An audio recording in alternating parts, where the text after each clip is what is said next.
Alright guys, TacticalRab back again today. Hope you're all doing well and enjoying your day so far. Following all the leaks and rumours and reveals of the Modern Warfare 3 game that's coming up later this year, Scump has given his perspective on the biggest problem that he potentially sees with the way the game is currently being set up, saying that at some point these 16 Modern Warfare 2 remastered maps from 2009 will get boring and stale, especially in the competitive scene. He wants new maps at launch. Doesn't seem like, based on our current understanding, that is going to be happening. But is this actually a particularly big deal? Very much enjoyed to hear your thoughts in the comments below. Hit the like button if you enjoy. Subscribe if you're new as always. I would greatly appreciate it. First of all, wanted to mention this here from Temp. I know he's out in Japan, of course, right now, having a great time, it seems. So hopefully all's well over there. I think he got like food poisoning or something. So hopefully he recovered quite quickly from that. But still, hopefully they're having a good time at the very least. Now, he did say this: with all the talent in the world, you need luck, which is, okay, nice little cryptic tweet statement or whatever. But it kind of implies potentially what Temp is thinking for the upcoming year, because he did say a while ago in a Q&A that he doesn't want to go back to Vegas,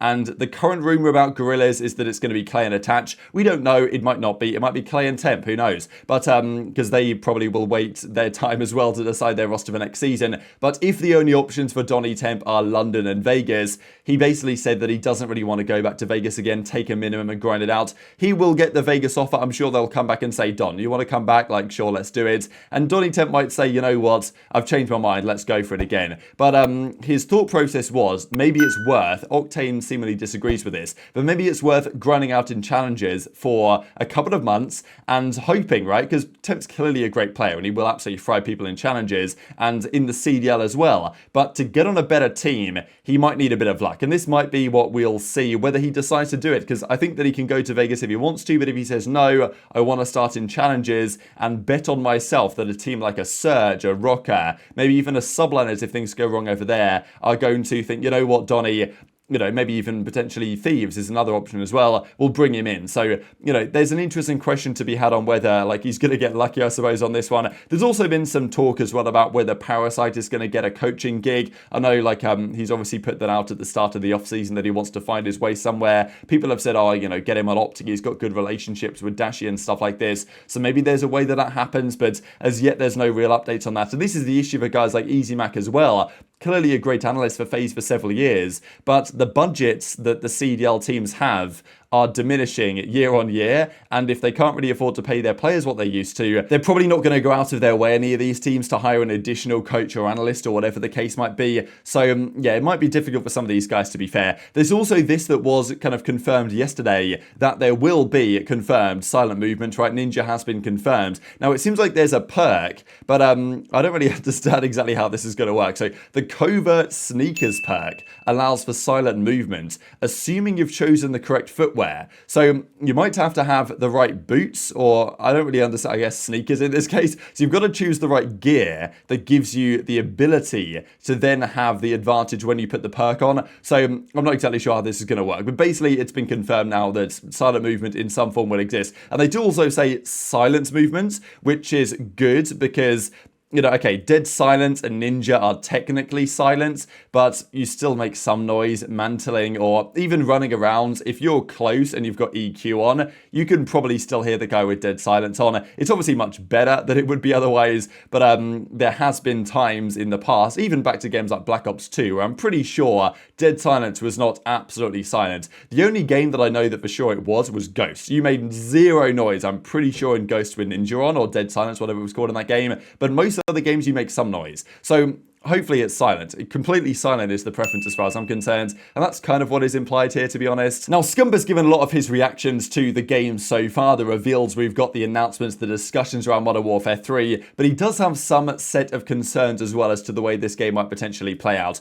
especially with regard to the maps. The maps are always, as far as I'm concerned, the most important thing in a COD title. Doesn't matter so much about the weapons and the balancing and all that. If the maps are good, it's going to be a good year. If the maps aren't good, it's not going to be a good year. Now, they're bringing back all of the original Modern Warfare 2 maps from 2009. Many of those maps, to be fair, most of the players that are playing nowadays won't even have really gone near or touched. You've got to think the most COD players probably playing today didn't really play MWIII back in 2009 when it came out. And to be fair, like, the first COD game I really played was Black Ops 1 when I was 11 or so. Like, Modern Warfare 2, I've watched a lot of gameplay on those MWIII maps, some like old school kind of, well, people used to do gameplay commentaries and montages and all this. Like, I've watched a lot of those maps, but I've never really played much of them. So I think for many players, there won't be too much of an issue, but for players that did play a lot of COD all the way back in the day, you can understand why there's some hesitation that apparently the only maps in the new title at launch are going to be those 16 MW2 maps. Now, this is what's been said so far, that at launch, those 16 maps will be in the game, and then there'll be 12 new maps that will come post-launch, which will be brand new. Or maybe they bring back some old school maps of MW3 or something, which they better do as far as I'm concerned,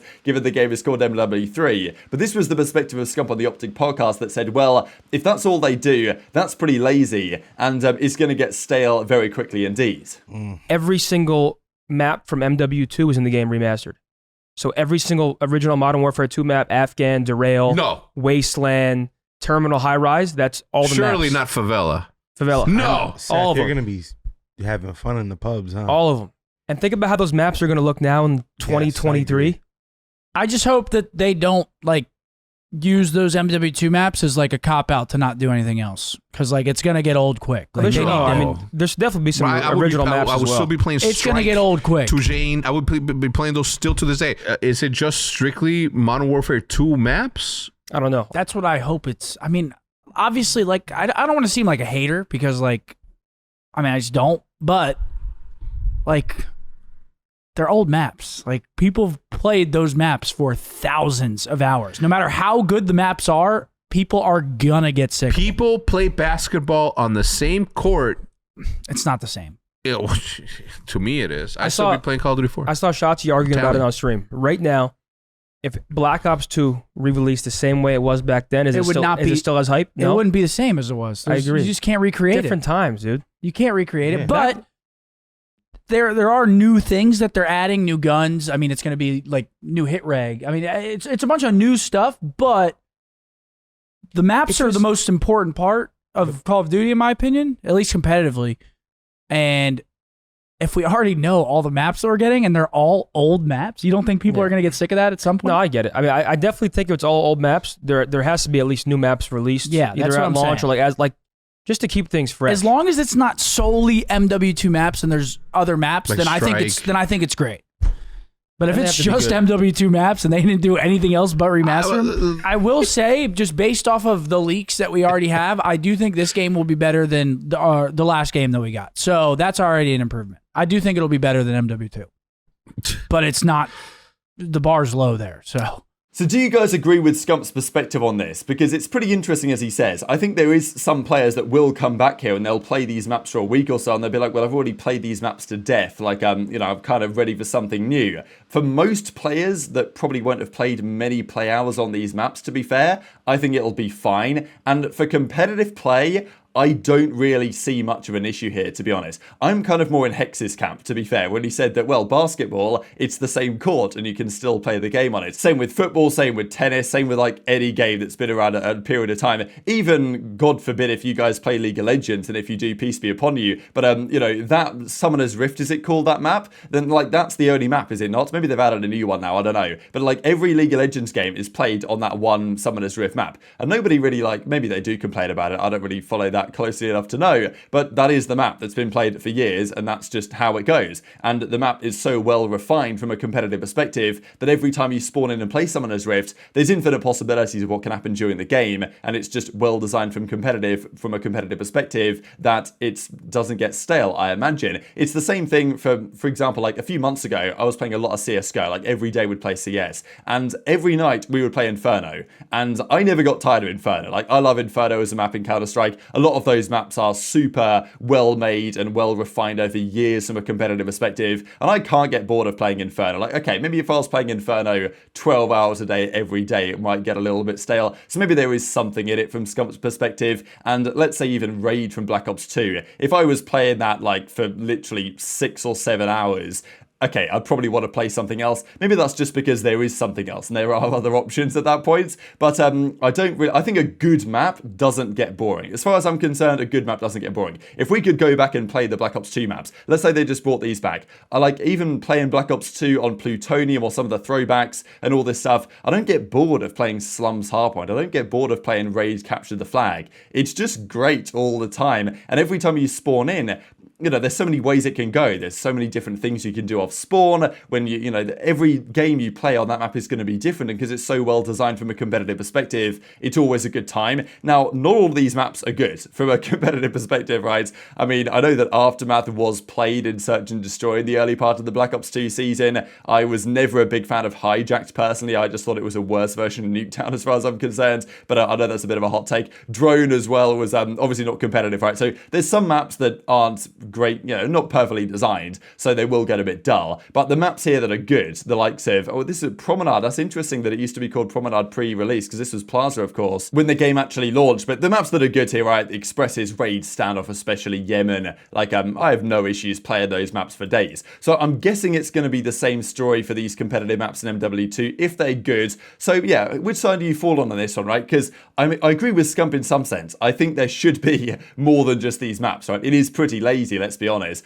Okay, it depends how much of a remaster they've done, because, okay, it's not necessarily a copy and paste job. They will have had to probably make these maps from the ground up on the new titles. So, you know, I guess there's some effort that went into it. So I'll give some credit where it's due, I suppose, on that one. But still, like, you didn't have to come up with a new map design. They just took all the map designs from the old games. So it is a little bit lazy, and Zero made the point as well that, I mean, come on, give us like 20 maps with 4 new ones or something just to see, or maybe even bring back some maps from MW2, the most recent game, Hotel, Fortress, I don't know, I don't really know if we want that to be played in competitive again, but, you know, do something else other than just these maps, and maybe shortly after release, more maps will launch, and therefore we can go down that route. But I think Scump does touch on the correct analysis that the maps are the most important thing in the game, and if they're going to get stale quite quickly for pros, that's not going to be good. But if these maps actually are good for competitive, the likes of Invasion, Terminal, High Rise, you know, Karachi, and what's the other one that's played sometimes as well? Scrapyard, of course, then I think we're going to be in for a good time. If they play well, and that's been the question about the movement speed and other factors that might make these maps not play as well as they used to back in the day. So definitely tweet your perspective on that in the comments below. A couple of interesting things to finish out with. Thought this is kind of crazy that Random Sats put on Twitter last night. Formal's career KD peaks. So we know full well that Champs 2017, he had a 1.36. I think this was just in the bracket though. I'm pretty sure he had a 1.44 overall. But regardless, just even if you exclude that one, look how many events he had over some of these like KD figures. I mean, Champs 2018 as well, World War II, was super underrated 20 right? For some reason, Formal was absolutely godlike at World War II Champs on LG.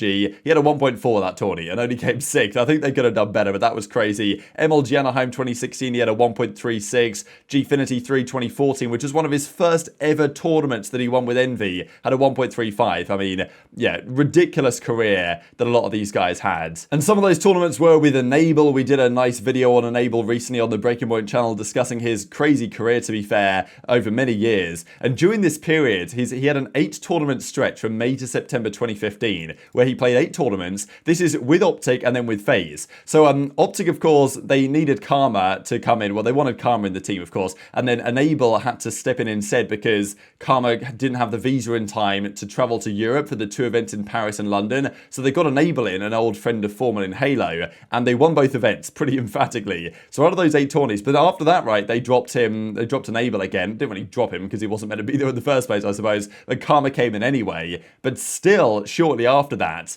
Enable was doing really well on FaZe. So during that period, he won 3 of those championships of FaZe, 2 for OpTic. Pretty much all of these grand finals were like FaZe versus OpTic at this point, and a 46 in 8 series record across that period. So another very impressive stat. But very much interested to your thoughts in the comments below. Hit the like button if you enjoyed. Subscribe if you're new. Take care, and I'll see you next time.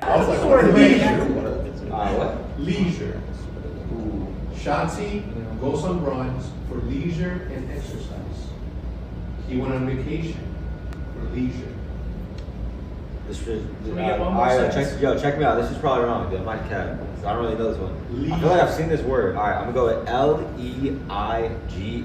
Oh, hell no, man. Leisure. Leisure. S-D. Oh my God.